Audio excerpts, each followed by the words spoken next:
Good afternoon. I'm 2 News Chief Meteorologist Dan Threlka along with Taft Price. Now, what we're looking at is not video from yesterday.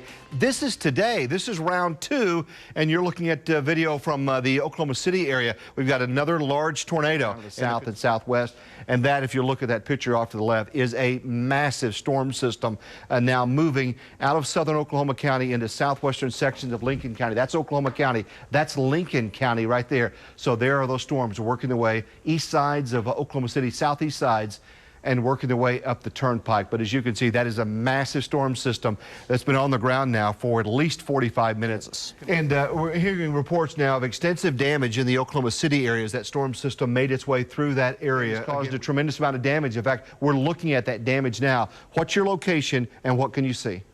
Okay, right now, Dan, I can see the top of the supercell. I was not able to see the tornado or anything. I did see a brief period of damage. Right now, I am between Oklahoma City, or just to east Oklahoma City, about 14 miles. But the storm is huge as far as the structure, and as far as the inflow into it, the storm is huge.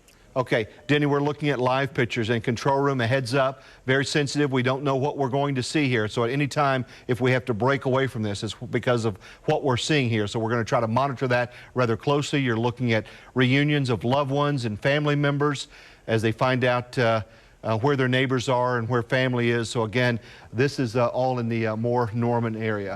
All right, Dan, thanks. We want to just step back for a second, take a look at what all has gone on this afternoon. This started around 3 o'clock this afternoon, maybe a little bit before. It began with a tornado in Newcastle down west of I-35, and the storm then kind of pushed into Moore, where it really did some significant damage. The real story, I guess, revolves around 2 schools that were hit, Briarwood Elementary and then the Plaza Tower School. I understand that all the children from Briarwood Elementary have been accounted for. 75 kids were at the Plaza Tower School. And then on the left side of the screen, you're looking at live aerials from Moore, a town that has been hit for the 2nd day in a row, and there is a tremendous effort underway right now. We've been checking out social media and so forth. The word that you see time and time again is heartbreaking. We're told that K4 is reporting that it's no longer a search and rescue mission at the school. It is now a recovery mission. Possibly 24 victims are assumed to be in the rubble of the Plaza Tower Elementary School. So it's a very, very tragic situation going on in Moore, Oklahoma. Just like on the movie Twister, there's horses and stuff flying everywhere. Survivors recount the horror of a tornado tearing through Moore. Pilots watch from above in awe of what they see. This thing is on the ground, grinding, ripping everything up. Winds as high as 200 miles an hour, destroying homes, schools, and businesses. Dozens killed, and the search and rescue turns into a recovery mission. This is, without question, the most horrific. Horrific may be the best way to describe the violent day in Oklahoma. This massive tornado ripped through Oklahoma City Metro around 3 o'clock. There is extensive damage all the way from Newcastle to Moore. 2 News teams are there now as rescue efforts continue. First, there are still storms here in eastern Oklahoma. Let's get an update now from Chief Meteorologist Dan Threlka. Dan. Numerous tornadoes. The strongest one was the one in around Newcastle. Our storm chaser Alan Wright was in that one, and that storm tracked its way in through parts of Moore. And that storm actually produced tornado warnings across parts of Lincoln County up into Creek County. Now, notice what's going on. That's a live view of Viper 2. You can see we have some storms that are developing now west of Grove and active severe thunderstorms across parts of southern and southeastern Oklahoma. These storms are from Miami. They extend all the way down towards Veneta. These are newly formed storms that are racing up to the east-northeast. There's a chance that these storms, too, could become tornadic, and we had tornado warnings across parts of eastern Oklahoma up until 15 minutes ago. Those storms are moving into western Arkansas, and guys, look down to our south and southeast. That's brand new severe thunderstorms near Tusca. Those will be tracking up towards Atoka, eventually towards Clayton and back towards Tallahena. This area is very, very ripe. They haven't had as much severe weather in southeast Oklahoma. High winds, lightning, very heavy rainfall. And guys, to kind of give you an idea, they extended the tornado watch for eastern and southeastern Oklahoma until 3 o'clock in the morning. This thing is not over yet. We'll watch it closely. We'll talk about the forecast. That's all coming up in minutes.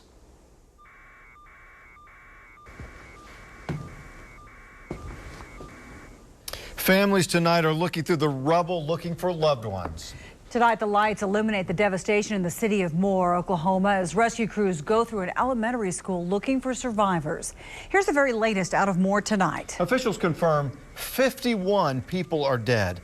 We've learned that hospitals are treating more than 140 others, including 70 children. Patients range from minor to critical injuries. Damage was reported from Newcastle to Moore on the south side of Oklahoma City. Now the search for survivors is on. It was hard to see that, and then to be here for so long and still haven't heard anything or haven't found her yet. It's been tough for a lot of folks. Families are looking through the rubble for their loved ones tonight. We continue our team coverage this evening with 2 News anchor Marla Carter. She's live at Park Towers Elementary School, where the search continues for those missing children. Marla. Yes, Russ and Karen, right around this area are neighborhoods, and for miles and miles, all you see is complete devastation. Homes, buildings completely leveled, neighborhoods wiped out. In fact, this piece of siding was wrapped around a tree. This area is just entirely littered with debris. And of course, now that it's dark and this area is without power, it's in complete darkness. The only area that is lit is the area where they continue to search for those missing children. Crews, search teams from all over the area and across the state arrived this afternoon, hundreds of them, some providing food, others providing assistance and helping out in any way that they could to help find those missing children. We did talk to a father who arrived here around 3:30 this afternoon looking for his missing 9-year-old daughter, and last we heard, she is still missing. I know she's going to be all right. God's going to keep her safe. If she's in there or wherever she's at, God's going to keep her safe and bring her home to me. And of course, prayer is just what he's turning to tonight and asking for from everyone. Reporting live from Moore, Oklahoma, Marla Carter, 2 News works for you. Thank you, Marla. Now, as she just mentioned, it's really all across Moore. There's devastation. People still searching for their neighbors and family members. Yeah, many Oklahomans can go for years without seeing a tornado like this, and really, it's nothing that you can anticipate. Living in Oklahoma and being in the military, they prepare us for it. But I mean, you never expect it to happen, and when it does happen, there's no preparing for it. The best you can. That's about all you can do. 2 News reporter Dan Perlman is also live in Moore tonight. And Dan, you were one of the first ones there. I know it took you a long time to actually get into the damaged area. Once you got in, what have you seen? Yeah, you know, it did take a long time to get in. Just a lot of traffic backed up leading up to this area. Right now, we are standing in front of the Plaza Towers Elementary School, which is very hard to see behind me. But the one thing that we have seen over and over out here is neighbors coming to help other neighbors. And right now, I'm joined by 3 of them. First off, Kim Haskin. Yes. You are a nurse. Why did you want to come out here today? Just watching the news, seeing all the devastation, I knew that they could use help and any hands that could be available to come out and help. And what have you done so far? I've been over at the Warren Theater. We've just helped triage minor injuries from hospital overflow. These 2 have helped deliver supplies, set up equipment, really just anything we're told to do. We're just ready with hands to go. All right, and we're also here with Russell and Rebecca Terrell. You guys live about 8 miles away, you were just telling me, and you guys rushed in here once you saw the news also. Why did you come in here, and what have you guys seen so far? We just came because we figured that they needed help, and I went to the Warren Theater and helped set up lights at the theater and the hospital. So. And what have you done, Rebecca? I've been in the Warren Theater helping people that need water or food or anything like that to use the restroom. Just anybody that needs help. Now, I know you guys have all 3 of you sort of seen a lot of this damage up close, a lot of the injuries up close. Can you describe what you guys have seen in the process of doing this? There's really just not a whole lot of words to describe it. Total devastation everywhere. And you're from Moore. I know you said your house is okay. Yes. But to see so many people in your community in this condition. Just unbelievable. I really don't know what to say about it. You just look around and it's amazing to see so many people jumping in to help out where needed. But again, I mean, I don't think it's really sank in yet. All right. You guys, all 3 of you, thank you very much for joining us. I'm sure the people here are very thankful for everything that you guys have done. And again, back in the studio, you guys, it is just one person after another who has just come in here to volunteer. It's really just an incredible sight, something you see a lot, but it really is heartwarming to see it in this kind of devastation. the worst of what can happen in Oklahoma, and it brings out the best in us. Dan, probably the greatest focus has been that school and the search for survivors, the search for the children. What can you tell us about that tonight? Yeah, well, you know, I did talk with one man as he was walking away, somebody who was a part of that rescue effort, and I asked him if, in fact, this is a search and rescue operation or if it's become a recovery operation. He told me it is a recovery operation. He wouldn't talk to me about what exactly he's seen in there, but I can tell you cars are up against the wall of that building. The roof is blown off, and you just see these guys going from car to car, an area of that building to another area, putting these orange X's, and that means that they've checked it, and where they've checked, they haven't found anybody, which is obviously good news, but you do know in that rubble there probably are more people that will be found in the coming days. All right, Dan Perlman reporting live tonight from Moore. It is a terribly, terribly tragic thing, but at the same time, it's so good to see Oklahomans pitching in. That is the one great thing about our state as we come to each other's aid time and time again. You know, the National Weather Service is already releasing preliminary data from the storm. Now, we want to show you the path of today's tornado that ripped through Moore. They say that the twister touched down at 2:56 this afternoon, staying on the ground for about 20 miles before finally losing strength and dissipating at 3:36. That deadly tornado caught on camera. A massive black funnel is the same storm that carved a path of destruction through Moore, and experts now believe it was an EF5. We're hoping to show you some pictures here of that tornado. Winds up to 200 miles an hour. We have some aerial footage shows flashes as the tornado snapped power lines. I mean, just take a look at that funnel cloud. It's unbelievable. The storm left thousands of people without electricity. Many are still in the dark tonight. And another camera captured a much thinner looking twister near Oklahoma City. You can see it just hovering there in the distance just past the tree line. Again, there are those power flashes as you see them hitting the power lines there. You know, this isn't the first tornado to hit the town of Moore. This footage is from May of 1999. The same suburb was hit by a massive F5 tornado. That storm had the highest winds ever recorded near the Earth's surface.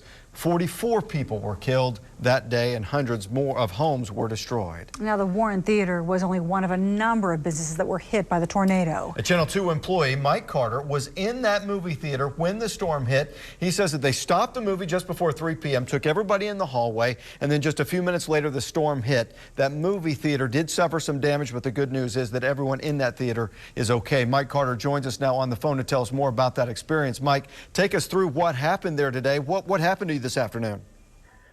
Well, Russ, I was catching a 2:30 showing at the Warren Theater. We got about 10 minutes in the show, and we got a storm shield alert. My phone, in about 10 minutes, it came in and got us into the hallway. At that time, there wasn't much we could really check the storm or find out what was going on. The lights went out, and when somebody yelled, "Get down," everybody got quiet, got down, and we just felt like a breeze against, like the theater it felt built that we barely felt it. And once they gave us the all clear, you know, we didn't really experience that much. We thought we were going to go back and finish our movie, but we checked outside, and the medical center just to the south of us and the bank was completely destroyed. We tried to get out some texts to our loved ones. We went and tried to medical center. Fortunately, most got out. They were safe in the cafeteria, and then they escorted them to the theater after that. Now, Mike, when you first stepped outside, what was your thought? I seriously still have my concession stand for soda and popcorn. I walked out there and sat it down and just said to myself, "Mother of God," I did not feel that. It's completely beyond my imagination. You know, you mentioned how well that theater must have been built for you to barely even feel it. I mean, that has to be such a strange feeling, realizing that you were right in the middle of one of the biggest tornadoes perhaps to hit Oklahoma, and yet you didn't even really know it. Yeah, we had no clue where, the cell service went out, the lights went out, and we were just there. We cannot count our blessings enough. Lucky we were that we were inside the theater. Well, we're very glad that you are doing well tonight. Thank you for sharing your pictures with us, Mike. I appreciate that. Glad that you and so many others are safe tonight. We're certainly thinking of those who are not. Yeah, no doubt about it. And just such a dichotomy for him to barely even feel it, and yet such a massive and powerful storm.